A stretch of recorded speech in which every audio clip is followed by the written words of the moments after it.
آج وہ دنیا کی سپر طاقت بننے کے خواب دیکھ رہا ہے اور ہم دیوالیہ پن سے بچنے کے لیے بھیک مانگ رہے ہیں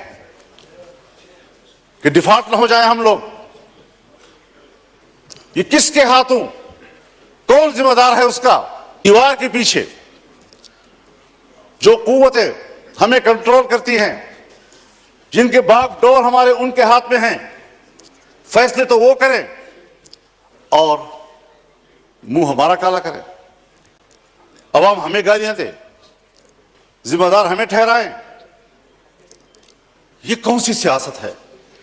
ہم کہاں اس ملک کو لے آئے ہیں کہ آج آپ کا ایک ایک بچہ 25 کروڑ آبادی کا وہ 2 اور 3 لاکھ تک کا مقروض ہو چکا ہے. ذرا موازنہ تو کیجیے جناب اسپیکر. ہندوستان اور ہم ایک ہی دن میں آزاد ہوئے. 15 اگست 1947 کو صبح 8 بجے دلی میں لارڈ ماؤنٹ بیٹن نے انڈیا کے گورنر جنرل کا حلف اٹھایا اور کراچی میں قائد اعظم محمد علی جناح نے حلف اٹھایا. ایک ہی دن ہم آزاد ہوئے. آج وہ دنیا کی سپر طاقت بننے کے خواب دیکھ رہا ہے اور ہم دیوالیہ پن سے بچنے کے لیے بھیک مانگ رہے ہیں کہ ڈیفالٹ نہ ہو جائے ہم لوگ. یہ کس کے ہاتھوں، کون ذمہ دار ہے اس کا؟ گھومتے پھرتے پھر آئے گی بات سیاستدان ذمہ دار ہے. حکومتیں ناکام ہیں. دیوار کے پیچھے جو قوتیں ہمیں کنٹرول کرتی ہیں، جن کے باغ ڈور ہمارے ان کے ہاتھ میں ہیں، فیصلے تو وہ کریں اور منہ ہمارا کالا کرے. عوام ہمیں گالیاں دے، ذمہ دار ہمیں ٹھہرائیں. یہ کون سی سیاست ہے؟ ہم کہاں اس ملک کو لے آئے ہیں کہ آج آپ کا ایک ایک بچہ 25 کروڑ آبادی کا وہ 2 اور 3 لاکھ تک کا مقروض ہو چکا ہے. خوش ہوتے ہیں IMF نے نیا قسط جاری کر دیا. نیا قسط 1 لاکھ 1.5 لاکھ کا، 1 ارب 1.5 ارب کا ہوتا ہے. لیکن آپ کو قرضے کتنے دینے ہیں؟ اپنی صلاحیت کدھر ہے ہماری؟ ہم نے ملک کو جمود کا شکار بنا دیا ہے اور قومیں جب جمود کا شکار ہوتی ہیں تو پھر وہ گرتی ہیں، وہ ترقی نہیں کر سکتی. پھر ذرا حساب لگائیں. جس ہندو کو ہم سارے القاب دیتے ہیں، سارے برے القاب ان کے، سارے اچھے القاب ہمارے، لیکن نتیجے کے لحاظ سے کارکردگی کی بنیاد پر ذرا اس کا بھی تجزیہ کر لیں، اپنا بھی تجزیہ کر لیں. گھر میں بیٹھے ہوئے ہیں ہم لوگ، ہم آواز سے بات کر رہے ہیں. کیوں ایک دوسرے سے بات چھپا رہے ہیں؟ یہ ساری وہ چیزیں ہیں. ہم نے ملک حاصل کیا اسلام کے نام پر. آج پاکستان دنیا میں ایک سیکولر سٹیٹ کا روپ دھا چکا ہے. کہاں ہے لا الہ الا اللہ؟ 1973 میں ہمارا آئین بنا، 1973 میں اسلامی نظریاتی کونسل بنے، 1973 سے آج تک تمام قوانین کا جائزہ لیا گیا. اگر کوئی خلاف اسلام قانون موجود ہے تو قرآن و سنت کے مطابق قانون کی سفارشی کی گئی، سفارشات کی رپورٹیں ایوان میں آ گئی، لے کر دی گئی.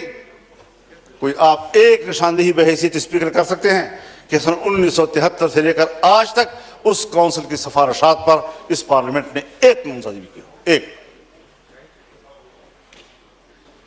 اسی لیے کہ جن لوگوں کو ایوان میں لایا جاتا ہے، جن لوگوں سے ایوان بھر دیے جاتے ہیں، ان کو قرآن و سنت سے کوئی دلچسپی نہیں ہے، پاکستان کے نظریے سے کوئی دلچسپی نہیں ہے. کیسے آپ دنیا میں شناخت کرائیں گے اپنی کہ ہم ایک اسلامی مملکت ہیں؟ آپ کا آئین کہتا ہے کہ حاکمیت اللہ رب العالمین کی ہو، اور ہم روئے زمین پر اللہ کی نیابت کرتے ہوئے عوام کے نمائندے روئے زمین پر اپنے مملکت پہ اللہ کی نیابت کرتے ہوئے ان کی تعلیمات کے مطابق قانون سازی کریں گے۔ ہماری انفرادی اجتماعی زندگی قرآن و سنت کے تابع ہوگی۔ یہ میں نہیں کہہ رہا، میرا آئین کہتا ہے، یہ میرا آئین کہتا ہے کہ اسلام پاکستان کا مملکتی مذہب ہوگا۔ یہ میرا آئین کہتا ہے کہ قانون سازی قرآن و سنت کے تابع ہوگی۔ یہ میرا آئین کہتا ہے کہ قرآن و سنت کے منافق کوئی قانون سازی نہیں ہوگی۔ اس پر کوئی عمل درآمد کاغذی حد تک بھی آپ تو ان اداروں کو بھی پابند کر رہے ہیں، نیست و نابود کرنا چاہتے ہیں جو ادارے آپ کے اس ملک میں کسی طرح دین و مذہب کی علامت ہیں۔ ان کو آپ معاشرے کا مین سٹریم ہی نہیں سمجھتے۔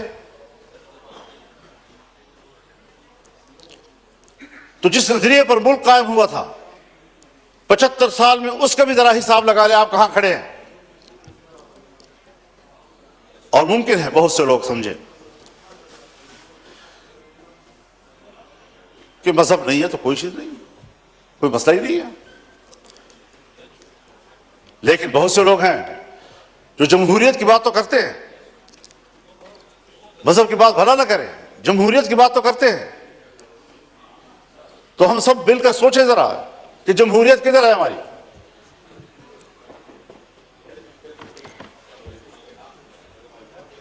انفرادی اجتماعی زندگی قرآن و سنت کے تابع ہوگی۔ یہ میں نہیں کہہ رہا، میرا آئین کہتا ہے، یہ میرا آئین کہتا ہے کہ اسلام پاکستان کا مملکتی مذہب ہوگا۔ یہ میرا آئین کہتا ہے کہ قانون سازی قرآن و سنت کے تابع ہوگی۔ یہ میرا آئین کہتا ہے کہ قرآن و سنت کے منافق کوئی قانون سازی نہیں ہوگی۔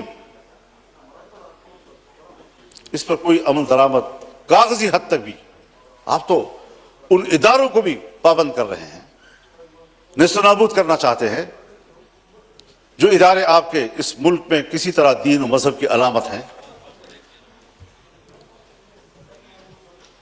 ان کو آپ معاشرے کا مین سٹریم ہی نہیں سمجھتے۔ تو جس نظریے پر ملک قائم ہوا تھا 75 سال میں، اس کا بھی ذرا حساب لگا لیں آپ کہاں کھڑے ہیں۔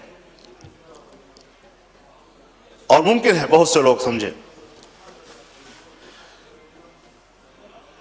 کہ مذہب نہیں ہے تو کوئی چیز نہیں، کوئی مسئلہ ہی نہیں ہے۔ لیکن بہت سے لوگ ہیں جو جمہوریت کی بات تو کرتے ہیں، مذہب کی بات بھلا نہ کریں، جمہوریت کی بات تو کرتے ہیں۔ تو ہم سب مل کر سوچیں ذرا کہ جمہوریت کدھر ہے ہماری۔